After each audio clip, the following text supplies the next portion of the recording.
Oh, luto na ang aming sarsyado na tambakulis. Luto na po. Ayan po.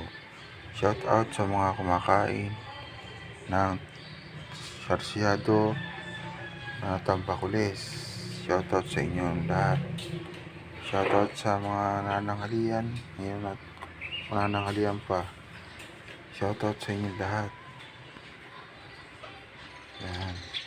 Kain po tayo. Ayan. Finished product na po siya. Ayan. Sarap po niyan. Tambakulis. Pag malaki, tambakol. Hindi po tuna yan. Parang tuna siya at tulingan. Pero tambakulis siya. Shoutout sa mga